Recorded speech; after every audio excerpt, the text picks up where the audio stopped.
Video দেখে বুঝতে পেরেছেন আজকে আমরা কি রান্না করব। আজকে আমরা রান্না করব চিংড়ি মাছ ভুনা। তো প্রথমে একটি পাত্রে আমি চিংড়ি মাছ হলুদ লবণ দিয়ে মাখিয়ে রেখেছি। এখন একটু কড়াইতে তেল দিয়ে মাছগুলো ভেজে নিচ্ছি ভালো করে। মাছগুলো লাল লাল করে ভাজবো। মাছগুলো ভাজা হয়ে গেলে একটা পাত্রে উঠিয়ে নিয়েছি। এরপর কড়াইতে পেঁয়াজ কুচি দিলাম। পেঁয়াজটাকে ভালোভাবে ভাজবো।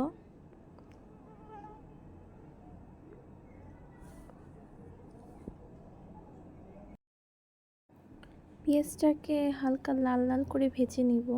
এরপর এর মধ্যে দিয়ে দিচ্ছি হলুদ, এরপর পরিমাণ মতো পানি, আদা বাটা, ধনিয়া গুঁড়া, লবণ, শুকনো মরিচের গুঁড়া, এগুলো দিয়ে ভালোভাবে কষিয়ে নিচ্ছি। এরপর এর মধ্যে আবার কিছু অল্প পরিমাণে পানি দিলাম। এরপর ভাজা মাছগুলো দিয়ে দিচ্ছি, কাঁচামরিচ দিয়ে দিয়েছি। এই তো ভালোভাবে কষিয়ে নিলাম। আমার চিংড়ি মাছ ভুনা রেডি হয়ে গিয়েছে। দেখতে তেমন একটা ভালো না লাগলেও খেতে কিন্তু খুবই মজা হয়েছে।